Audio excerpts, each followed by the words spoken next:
김은정, 어디 숨었어? 1억 원 빚 떼먹고 결혼식이라니. 웨딩홀의 화려한 샹들리에 아래로 거친 고함 소리가 울려 퍼졌습니다.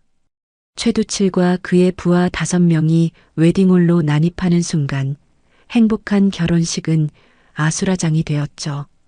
순백의 드레스를 입은 신부가 조폭들에게 끌려가는 광경을 목격한 하객들은 경악을 금치 못했습니다.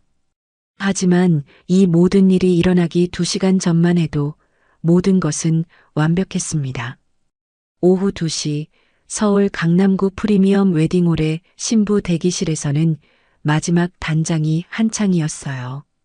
화이트 장미와 크리스털 샹들리에가 빛나는 가운데 순백의 드레스를 입은 김은정이 거울 앞에 서 있었죠.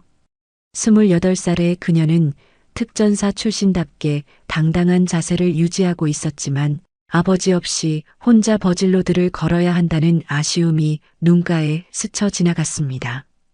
은정아, 아빠가 못 봐서 아쉽겠지만 오늘만큼은 세상에서 가장 행복한 신부가 되렴. 60살의 어머니 옥분이 딸의 어깨를 다정하게 어루만지며 말했어요. 은정은 어머니의 손을 꼭 잡으며 미소를 지었습니다. 10년 전 갑작스런 아버지의 죽음으로 인해 힘든 시간을 보냈지만 어머니와 함께 이겨내며 오늘이라는 날을 맞을 수 있었거든요.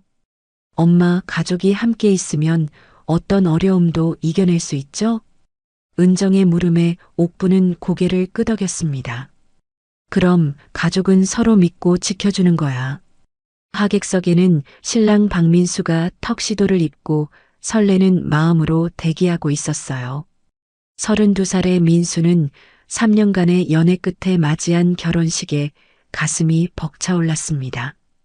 은정을 처음 만난 날부터 지금까지 그녀의 강인하면서도 따뜻한 마음에 반해 프로포즈를 결심했던 순간들이 스쳐 지나갔죠. 형님, 긴장하지 마세요. 은정 누나가 얼마나 좋은 사람인지 우리 모두 알잖아요. 민수의 친구가 어깨를 두드리며 격려했습니다. 민수는 깊게 숨을 들이마시며 마음을 다잡았어요. 오늘은 인생에서 가장 중요한 날이었으니까요. 웨딩홀 곳곳에서는 하객들이 자리를 잡고 있었습니다. 은정의 군 동기들과 민수의 회사 동료들이 한자리에 모여 축하 인사를 나누고 있었죠. 화려한 꽃장식과 은은한 음악이 어우러진 가운데 모든 것이 완벽하게 준비되었습니다. 신부님, 이제 입장 준비하겠습니다. 웨딩 플래너가 은정에게 다가와 말했어요. 은정은 마지막으로 거울을 보며 미소를 지었습니다. 드레스의 레이스 장식이 빛을 받아 반짝이고 어머니가 씌워준 티아라가 우아하게 빛났어요. 준비됐어, 엄마. 은정이 어머니의 팔을 잡으며 말했습니다. 옥부는 눈시울을 붉히며 딸을 바라보았어요. 아버지가 없는 자리였지만 어머니와 함께 걷는 버질로드도 충분히 의미가 있었습니다. 하지만 그 순간 아무도 예상치 못한 일이 벌어질 줄은 몰랐습니다. 행복한 결혼식이 악몽으로 변하는 순간이 곧 다가오고 있었거든요.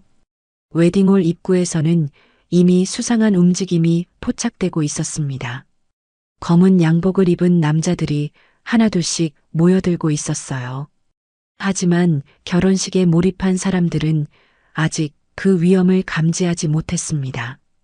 은정이 버질로드를 걸어나가는 순간 운명의 톱니바퀴가 돌기 시작했습니다.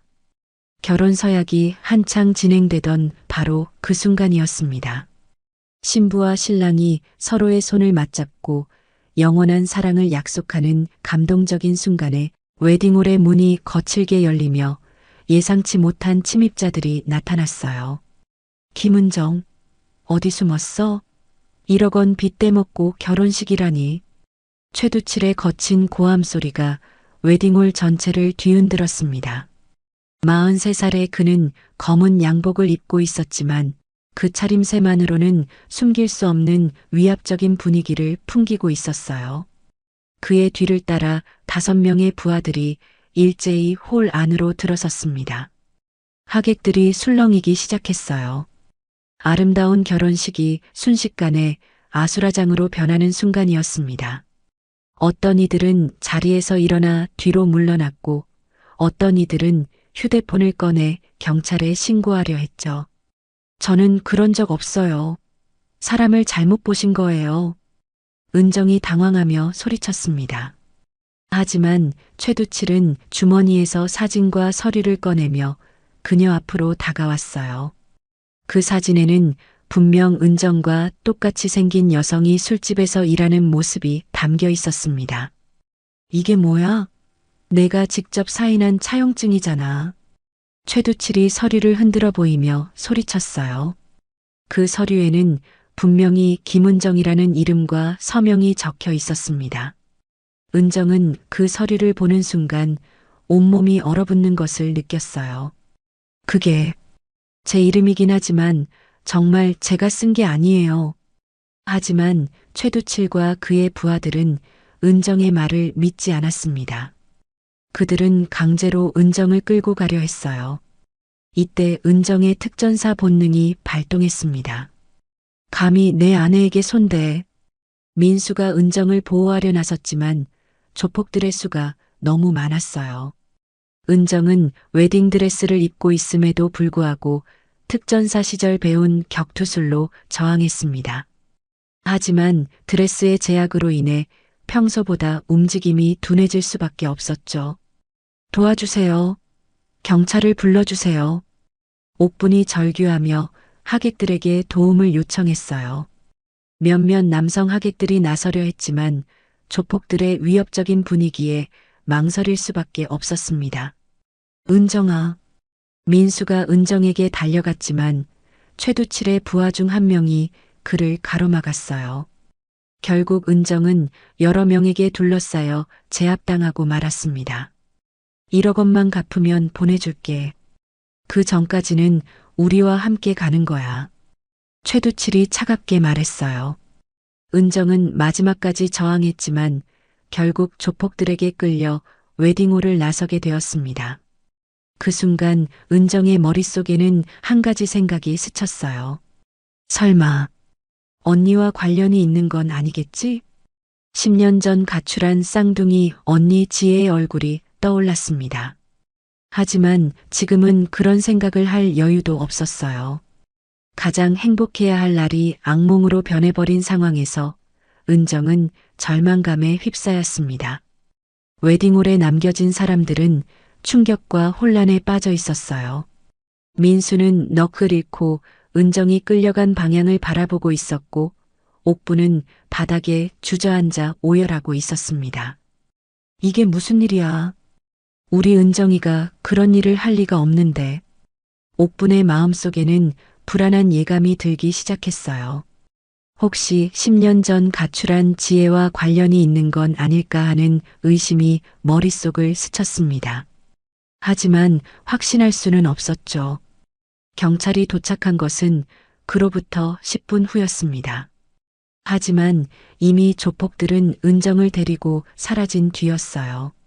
웨딩홀에는 흩어진 꽃잎들과 뒤엎어진 의자들만이 남아 방금 전까지의 행복했던 순간들이 꿈이었나 싶을 정도로 처참한 모습을 보여주고 있었습니다. 지하 아지트의 차가운 콘크리트 바닥에 앉혀진 은정은 여전히 순백의 웨딩드레스를 입고 있었습니다. 드레스의 레이스 장식은 찢어져 있었고 머리에 씌웠던 티아라는 어디론가 사라져버렸어요. 하지만 은정의 눈빛만은 여전히 굴복하지 않은 의지를 보여주고 있었습니다. 아직도 모르겠어? 이 사진 좀 봐. 최두칠이 스마트폰을 은정 앞에 들이밀었어요. 화면에는 분명 은정과 똑같이 생긴 여성이 술집에서 손님들과 함께 있는 모습이 담겨 있었습니다. 그 여성은 진한 화장을 하고 있었고 노출이 심한 옷을 입고 있었죠. 정말 저 아니에요. 혹시 쌍둥이 언니와 착각하신 건 아닌가요? 은정이 간절하게 말했습니다. 하지만 최두칠은 비웃음을 터뜨렸어요. 쌍둥이? 그런 유치한 변명은 처음 듣네. 김은정, 내가 여기서 일할 때 얼마나 고집이 샜는지 내가 다 기억해. 최두칠은 계속해서 증거라며 사진들을 보여주었습니다. 그 사진 속 여성은 정말로 은정과 구별하기 어려울 정도로 똑같았어요. 심지어 목소리까지 비슷했다고 주장했습니다.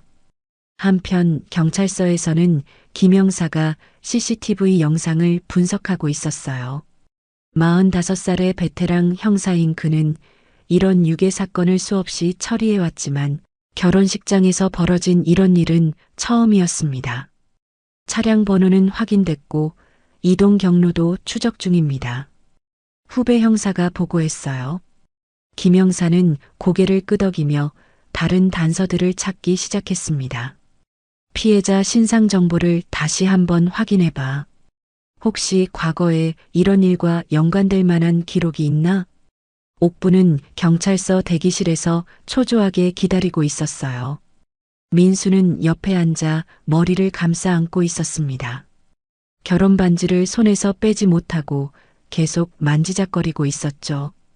어머니, 은정이가 정말 그런 일을 한 적이 있나요? 민수가 조심스럽게 물었습니다. 옥부는 고개를 저으며 단호하게 대답했어요. 절대 그럴 리 없어요. 우리 은정이는 군대도 다녀왔고 항상 바른 길로만 살아왔어요. 하지만 옥분의 마음속 깊은 곳에서는 10년 전의 기억이 되살아나고 있었습니다. 쌍둥이 딸 지혜가 갑자기 집을 나간 그날 밤의 일이 말이에요. 혹시 지혜와 관련이 있는 건 아닐까요? 옥분이 작은 목소리로 중얼거렸어요. 민수는 고개를 들며 물었습니다. 지혜요? 누구세요? 은정이의 쌍둥이 언니예요. 10년 전에 가출해서 소식이 없었는데 옥부는 지혜에 대한 이야기를 꺼내기가 조심스러웠습니다. 은정이도 언니 이야기만 나오면 마음 아파했거든요. 아지트에서는 은정이 계속해서 자신의 결백을 주장하고 있었어요. 특전사 시절 단련된 정신력으로 조폭들의 협박과 회유에 굴복하지 않았습니다. 김은정, 마지막으로 한 번 더 물어볼게. 1억 원을 언제 갚을 거야? 최두칠이 위협적인 목소리로 말했어요. 하지만 은정은 여전히 고개를 저었습니다. 몇 번을 말해야 알아들어요? 저는 김은정이고 그런 일 한 적 없다고요. 은정의 목소리에는 분노와 절망이 섞여 있었어요. 가장 행복해야 할 날이 이런 악몽으로 변했다는 사실이 믿어지지 않았습니다. 그 고집센 성격, 술집에서 일할 때랑 똑같네. 최두칠이 비웃으며 말했어요. 그의 말을 들은 은정은 갑자기 무언가 깨달은 듯한 표정을 지었습니다. 언니, 설마 언니가 내 이름을 사용한 건 아니겠지? 은정의 머릿속에 10년 전 지혜와의 마지막 대화가 떠올랐어요. 그때 지혜는 무언가 큰 고민이 있는 것 같았는데 결국 아무 말도 하지 않고 집을 나갔었습니다. 시간이 흘러갈수록 상황은 점점 심각해져 갔어요. 은정은 탈출을 시도해봤지만 웨딩드레스의 제약과 여러 명의 감시로 인해 번번이 실패했습니다. 하지만 포기하지 않았어요. 특전사 시절 배운 것은 절대 포기하지 않는 정신이었거든요. 경찰서에서는 수사가 본격적으로 시작되었습니다. 김 형사는 웨딩홀의 CCTV 영상을 반복해서 보며 단서를 찾고 있었어요. 화면 속에서 최두칠과 그의 부하들이 은정을 끌고 나가는 모습이 선명하게 담겨 있었습니다. 차량 번호로 추적한 결과 강동구 방면으로 이동한 것이 확인됐습니다. 후배 형사가 보고했어요. 김 형사는 즉시 특공대에 출동 요청을 했습니다. 시간이 지날수록 피해자의 안전이 위험해질 수 있었거든요. 피해자의 과거 기록을 모두 조사했는데 특이한 점이 발견됐습니다. 다른 형사가 서류를 들고 다가왔어요. 뭔가 나왔나? 김은정 씨에게 쌍둥이 언니가 있다는 기록이 있습니다. 김지혜라는 이름인데 10년 전 가출 신고가 접수되어 있어요. 김영사는 눈썹을 찌푸렸습니다. 쌍둥이라면 얼굴이 똑같을 테고 혹시 신원착오가 있었을 가능성이 높아졌어요. 가출한 언니의 행적을 추적해봐. 혹시 최근에 금융거래 기록이나 신용조회 내역이 있는지 확인하고. 한편 옥분과 민수는 경찰서 복도에서 초조하게 기다리고 있었습니다. 민수는 결혼 반지를 손에서 빼내 바라보고 있었어요. 몇 시간 전까지만 해도 이 반지는 영원한 사랑의 상징이었는데 지금은 무게만 느껴졌습니다. 어머니, 정말 지혜 씨가 그런 일을 했을까요? 민수가 조심스럽게 물었어요. 옥부는 깊은 한숨을 쉬며 대답했습니다. 모르겠어요. 지혜는 원래 은정이보다 활발하고 자유분방했거든요. 하지만 그렇다고 해서 그런 위험한 일을 했을 거라고는 생각 못했어요. 옥분의 목소리에는 자책감이 묻어나고 있었습니다. 10년 전 지혜가 집을 나갈 때 더 붙잡아야 했는데 하는 후회가 밀려왔어요. 지하 아지트에서는 은정이 계속해서 탈출 기회를 노리고 있었습니다. 특전사 시절 배운 관찰력으로 주변 환경을 파악하고 있었어요. 감시하는 부하들의 교대 시간, 출입구의 위치, 무기가 있는 곳까지 모든 것을 머릿속에 기억해 두었습니다. 아직도 인정 안 할 거야? 최두칠이 다시 은정 앞에 앉으며 말했어요. 그의 손에는 또 다른 사진이 들려 있었습니다. 이 사진은 석 달 전에 찍힌 거야. 내가 우리 사무실에 와서 돈을 빌려달라고 애걸했던 날 말이야. 사진 속에는 분명 은정과 똑같이 생긴 여성이 최두칠 앞에서 고개를 숙이고 있는 모습이 담겨 있었어요. 은정은 그 사진을 보는 순간 확신했습니다. 언니야. 정말 언니가 내 이름을 사용한 거구나. 하지만 은정은 여전히 인정할 수 없었어요. 언니를 보호하고 싶은 마음도 있었지만 무엇보다 자신이 그런 일을 했다고 거짓 자백을 할 수는 없었거든요. 저는 정말 모르는 일이에요. 혹시 저와 닮은 다른 사람이 제 신분증을 도용했을 수도 있잖아요. 은정이 마지막으로 변명해봤지만 최두칠은 이미 참을성을 잃은 상태였어요. 그만 거짓말해. 1억 원을 당장 갚지 못하면 내 가족들에게도 피해가 갈 거야. 최두칠의 협박에 은정의 얼굴이 창백해졌습니다. 자신은 어떻게 되더라도 가족들만은 안전해야 한다는 생각이 들었어요. 그때 갑자기 아지트 밖에서 소음이 들려왔습니다. 경찰 특공대의 진압 작전이 시작된 것이었어요. 최두칠과 그의 부하들은 당황하기 시작했습니다. 형님, 경찰이에요. 포위됐습니다. 부하 중 한 명이 급하게 달려와 보고했어요. 최두칠은 이를 악물며 은정을 바라봤습니다. 이 일이 끝나면 너와 계속 얘기하자. 하지만 특공대의 진압은 신속했어요. 순식간에 아지트 문이 부서지며 무장한 경찰들이 들어왔습니다. 조폭들은 저항해봤지만 이미 포위된 상황에서 별다른 소용이 없었어요. 피해자 확인. 안전합니다. 특공대원이 은정의 상태를 확인하며 무전기에 보고했어요. 은정은 마침내 구출되었지만 마음속 깊은 곳에서는 불안감이 사라지지 않았습니다. 언니 지혜와 관련된 진실이 밝혀질 때까지는 이 일이 끝나지 않을 것 같았거든요. 경찰 특공대의 급습으로 은정이 구출된 것은 납치된 지 6시간 만의 일이었습니다. 조폭들은 모두 체포되었고 은정은 가족의 품으로 돌아올 수 있었어요. 하지만 웨딩홀에서 벌어진 충격적인 사건은 모든 것을 바꿔놓았습니다. 병원에서 간단한 검진을 받은 후 은정은 집으로 돌아왔어요. 찢어진 웨딩드레스를 벗고 평상복으로 갈아입었지만 마음의 상처는 쉽게 아물지 않았습니다. 가장 행복해야 할 날이 악몽으로 변했다는 사실이 여전히 믿어지지 않았거든요. 은정아, 괜찮니? 많이 무서웠지? 옥분이 딸을 꼭 안으며 걱정스럽게 물었어요. 은정은 어머니의 품에서 처음으로 눈물을 흘렸습니다. 아지트에서는 꿋꿋하게 버텼는데 집에 돌아오니 그동안 참았던 감정들이 한꺼번에 터져 나왔어요. 하지만 정작 은정이 가장 걱정하는 것은 따로 있었습니다. 바로 민수의 반응이었어요. 구출된 후 병원에서 만났을 때 민수의 눈빛이 예전과 달랐거든요. 은정아, 정말 내가 맞는 거야? 3년 동안 나를 속인 거야? 민수가 떨리는 목소리로 물었을 때 은정의 마음은 무너져 내렸습니다. 민수는 이미 결혼 반지를 벗어던지고 떠나간 후였어요. 여보, 제발 믿어줘요. 정말 저 아니에요. 은정이 간절하게 외쳤지만 민수는 뒤돌아보지 않았어요. 그 순간 은정은 깨달았습니다.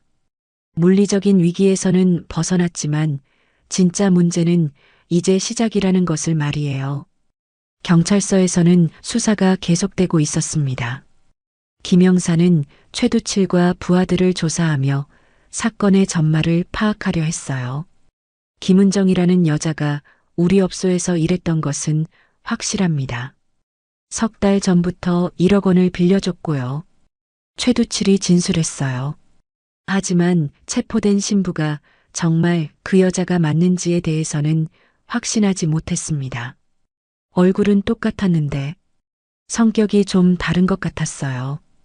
업소에서 일할 때는 좀 더 거칠었거든요. 김 형사는 이 말을 듣고 쌍둥이 언니에 대한 수사를 더욱 집중적으로 진행하기로 했어요. 며칠이 지나면서 은정의 상황은 더욱 어려워졌습니다. 결혼식 납치 사건이 언론에 보도되면서 은정에 대한 온갖 추측들이 난무했어요. 일부에서는 은정이 정말 조폭과 연관이 있다는 루머까지 퍼졌습니다. 은정아, 밖에 나가지 마. 기자들이 우리 집 앞에서 기다리고 있어. 옥분이 걱정스럽게 말했어요. 은정은 창문 밖을 내다보며 한숨을 쉬었습니다. 언론의 관심은 진실 규명보다는 자극적인 이야기에만 집중되어 있었거든요. 그런 와중에 민수는 여전히 연락을 받지 않고 있었어요. 은정이 몇 번이나 전화를 걸어봤지만 민수는 받지 않았습니다. 3년간 쌓아온 사랑과 신뢰가 하루아침에 무너져 내리는 것을 지켜봐야 했어요. 정말 언니 때문인 것 같아요. 은정이 어머니에게 털어놓았어요. 다른 설명으로는 이해할 수 없는 상황이었거든요. 지혜가 내 이름을 사용했을 리가 없을 텐데. 옥분도 믿고 싶지 않았지만 점점 그 가능성이 높아지고 있었어요. 10년 동안 소식이 없던 지혜가 어떤 삶을 살았는지 알 수 없었으니까요. 경찰 수사 결과 김지혜라는 이름으로는 최근 몇 년간 어떤 기록도 찾을 수 없다는 사실이 밝혀졌어요. 주민등록상 주소지에도 거주하지 않고 있었고 휴대폰도 해지된 상태였습니다. 누군가 다른 사람의 신분을 도용했을 가능성이 높습니다. 김 형사가 은정 가족에게 수사 결과를 설명했어요. 그럼 우리 은정이는 무고한 거네요? 옥분이 안도하며 물었지만 김 형사의 표정은 여전히 심각했습니다. 법적으로는 그렇지만 신분을 도용당한 피해자라는 것을 증명하기가 쉽지 않습니다. 특히 쌍둥이 언니가 행방불명 상태라면 더욱 그렇죠. 은정은 절망감에 빠졌어요. 결백을 증명하려면 언니 지혜를 찾아야 하는데 10년 동안 소식이 없던 언니를 어떻게 찾을 수 있을까요? 설령 찾는다 해도 언니가 진실을 말해줄지도 의문이었습니다. 하지만 이 모든 상황이 곧 예상치 못한 방향으로 흘러가게 될 줄은 아무도 몰랐어요. 사건이 일어난 지 일주일이 지났습니다. 은정은 집에서 나올 수 없는 상황이 계속되고 있었어요. 언론의 관심은 여전했고 민수와의 관계는 점점 더 멀어져 가고 있었습니다.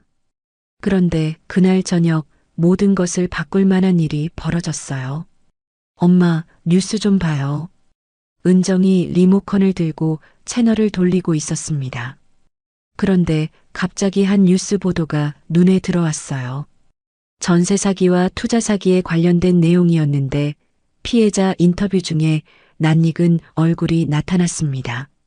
저건 설마 은정의 손에서 리모컨이 떨어졌어요.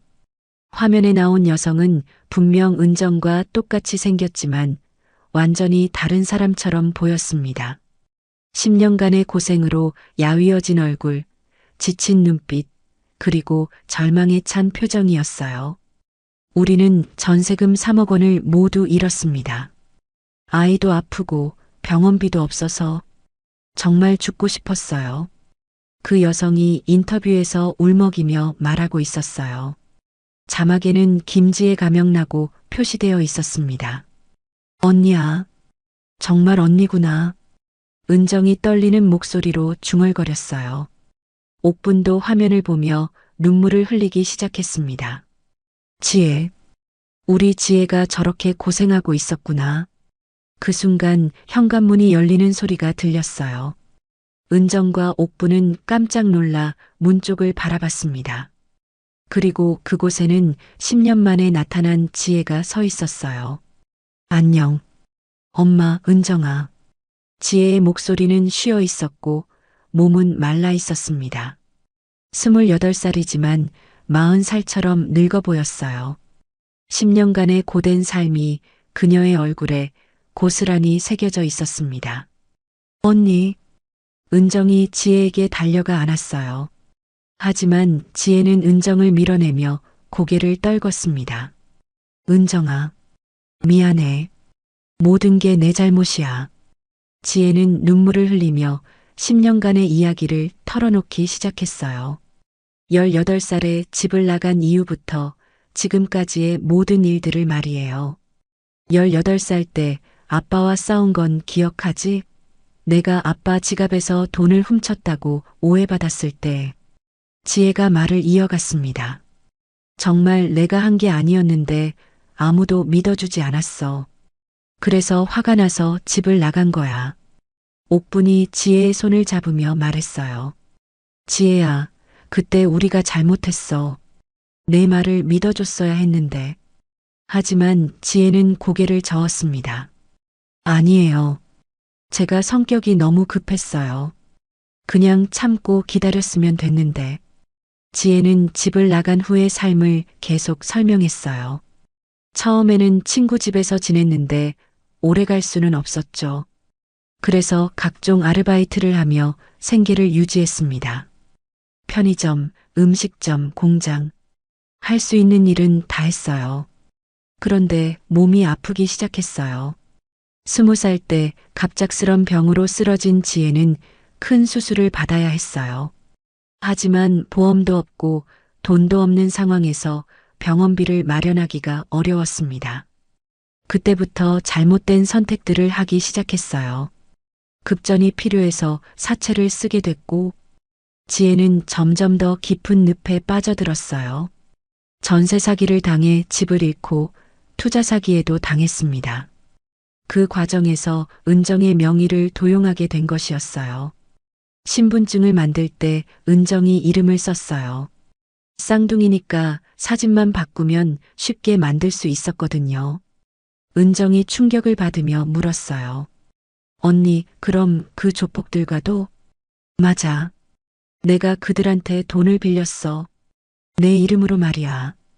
지혜가 고백했습니다. 정말 죽을 만큼 절박했어.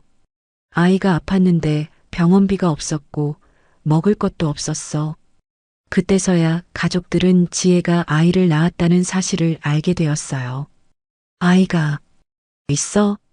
옥분이 놀라며 물었습니다. 5살이에요. 지금은 친구가 봐주고 있어요. 지혜는 계속해서 눈물을 흘리며 말했어요. 내가 은정이 이름으로 돈을 빌렸어요. 모든 게 내 잘못입니다. 지혜의 고백을 들은 가족들은 충격과 안도가 뒤섞인 복잡한 감정에 빠졌습니다. 10년 동안 소식이 없던 딸이 이런 고생을 하고 있었다는 사실에 옥부는 자책감으로 괴로워했어요. 내가 그때 지혜를 더 붙잡았어야 했는데 어린 것이 혼자서 얼마나 힘들었을까. 옥분이 지혜를 꼭 안으며 오열했습니다. 지혜 역시 어머니의 품에서 그동안 참았던 감정들을 터뜨렸어요. 엄마, 정말 보고 싶었어요. 하지만 이런 모습으로 집에 올 수는 없었어요. 은정은 복잡한 마음이었습니다. 언니를 다시 만날 수 있어서 기뻤지만 한편으로는 자신의 인생이 완전히 망가져버린 상황이 억울하기도 했어요. 하지만 언니의 절박했던 상황을 이해하지 못하는 것은 아니었습니다. 언니, 이제 어떻게 할 거예요? 은정이 조심스럽게 물었어요. 지혜는 이미 결심을 굳힌 듯한 표정을 지었습니다. 경찰서에 자수할 거야.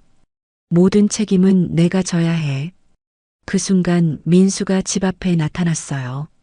일주일 동안 연락을 받지 않던 그가 갑자기 찾아온 것이었습니다. 민수는 뉴스를 보고 모든 사실을 알게 되었거든요. 은정아, 미안해. 너를 의심했어. 민수가 떨리는 목소리로 말했어요. 하지만 은정은 쉽게 용서할 수 없었습니다. 여보, 저를 정말 사랑했다면 끝까지 믿어줬어야죠. 은정의 말에 민수는 할 말을 잃었어요. 자신의 믿음이 얼마나 얕았는지 깨달았거든요. 지혜는 이튿날 바로 경찰서에 자수했습니다. 김영사는 지혜의 진술을 들으며 사건의 전모를 파악할 수 있었어요. 신분증 위조, 명의도용, 사기 등의 혐의가 있습니다. 하지만 피해 상황과 동기를 고려하면 실형보다는 집행유예가 가능할 것 같습니다. 변호사가 지혜의 상황을 설명했어요. 지혜가 저지른 범죄는 분명 잘못된 일이었지만 그 배경에는 절박한 상황이 있었거든요. 수사 과정에서 놀라운 사실이 밝혀졌습니다. 최두칠이 운영하던 업소는 불법 고리 대출업체였고 지혜가 이미 갚은 돈으로 원금과 법정이자는 충분히 상환된 상태였어요. 피해자가 실제로는 없는 셈입니다. 오히려 불법 고리 대출의 피해자죠. 김영사가 설명했어요. 이 사실이 밝혀지면서 지혜의 형량은 더욱 줄어들 가능성이 높아졌습니다. 하지만 진짜 문제는 따로 있었어요. 민수와 은정의 관계였습니다. 진실이 밝혀졌지만 한번 금이 간 신뢰를 회복하기는 쉽지 않았거든요. 은정아, 다시 시작할 수 없을까? 민수가 간절하게 부탁했지만 은정은 선뜻 대답할 수 없었어요. 시간이 필요해요. 지금은 언니와 조카를 돌보는 게 우선이에요. 민수는 자신의 부모가 결혼을 반대한다는 사실도 털어놓았어요. 우리 부모님이 이 일로 인해 결혼을 반대하고 계셔. 그럼 더욱 어려운 일이네요. 은정이 쓸쓸하게 말했어요. 사랑만으로는 모든 것을 해결할 수 없다는 현실이 너무나 분명했습니다. 지혜는 아이를 데리고 임시로 집에서 지내게 되었어요. 5살 조카 민준이는 은정을 보자마자 이모라고 부르며 달려왔습니다. 이모, 엄마가 이모랑 똑같이 생겼다고 했어요. 민준이의 천진난만한 모습을 보며 은정은 가족의 소중함을 다시 한번 느꼈어요. 비록 어려운 상황이지만 가족이 함께 있다는 것만으로도 희망이 생겼습니다. 언니, 우리 다시 시작해요. 이번엔 정말 함께요. 은정이 지혜의 손을 잡으며 말했어요. 지혜는 고개를 끄덕이며 눈물을 흘렸습니다. 고마워, 은정아. 이번엔 정말 잘할게. 하지만 앞으로의 길은 여전히 험난해 보였어요. 지혜의 재판, 민수와의 관계, 그리고 새로운 출발까지 해결해야 할 문제들이 산적해 있었거든요. 3개월이 흘렀습니다. 지혜의 재판 결과가 나왔어요. 집행유예 2년과 사회봉사 200시간이었습니다. 검사도 변호사도 예상했던 결과였죠. 지혜의 절박했던 상황과 실질적 피해가 없었다는 점이 참작되었거든요. 이제 정말 새로 시작할 수 있겠네요. 지혜가 법원을 나서며 깊은 숨을 들이마셨어요. 10년간의 잘못된 선택들에 대한 법적 책임은 졌지만 이제 진짜 새로운 삶을 시작할 수 있었습니다. 지혜는 노인복지관에서 사회봉사를 시작했어요. 처음에는 의무적으로 시작한 일이었지만 점차 진정한 보람을 느끼게 되었습니다. 할머니, 할아버지들은 지혜를 친손녀처럼 아껴주셨거든요.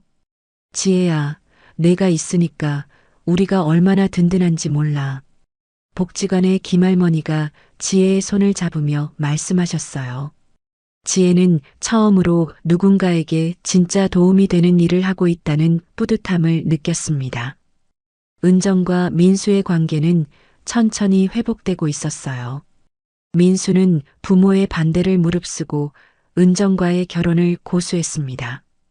은정아, 내가 한번 믿음을 잃었지만 이제는 정말 확신해.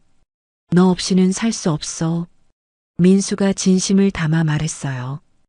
은정도 민수의 진심을 느낄 수 있었습니다. 비록 힘든 시간을 겪었지만 그 과정에서 서로에 대한 사랑이 더욱 깊어졌어요. 여보, 저도 다시 한번 믿어볼게요.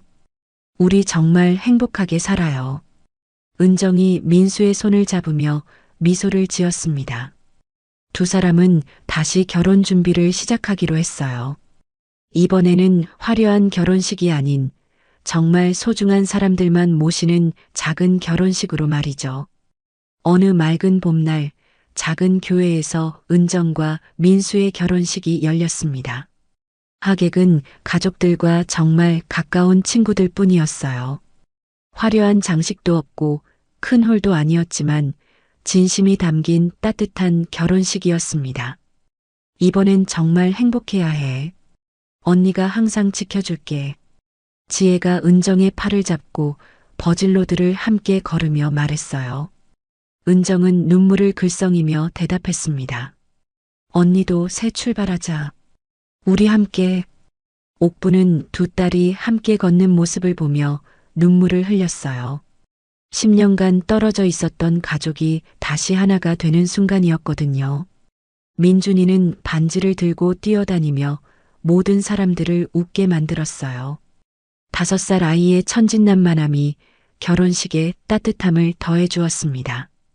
이모, 이모 예뻐요. 민준이 은정을 보며 소리쳤어요. 은정은 조카를 안아 올리며 웃었습니다. 결혼 서약을 마친 후 은정과 민수는 교회를 나섰어요. 첫 번째 결혼식과는 완전히 다른 분위기였지만 이번에는 진짜 행복했습니다.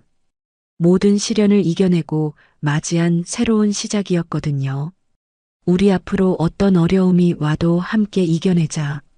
민수가 은정에게 속삭였어요. 은정은 고개를 끄덕이며 대답했습니다. 네, 여보. 가족이 있으니까 두렵지 않아요.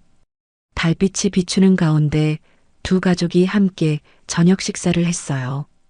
지혜는 복지관에서 배운 요리로 맛있는 음식을 준비했고 민준이는 새 아빠가 된 민수에게 장난을 걸었습니다.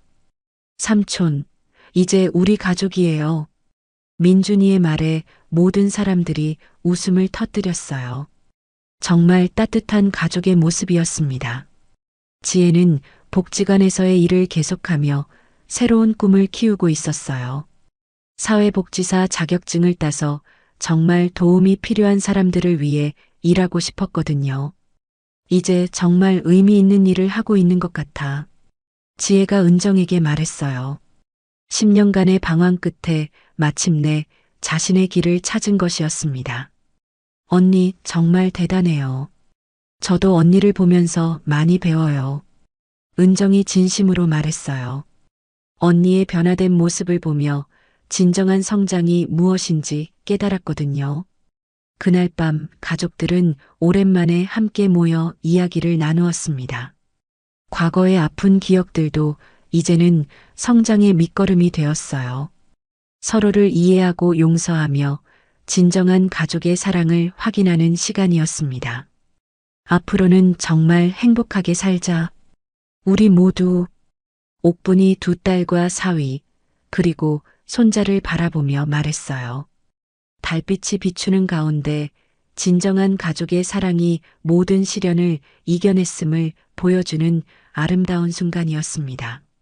모든 것이 끝나고 새로운 시작이 되었지만 이들에게는 가장 소중한 것을 얻었습니다. 바로 서로에 대한 믿음과 사랑, 그리고 어떤 어려움도 함께 이겨낼 수 있다는 확신이었어요.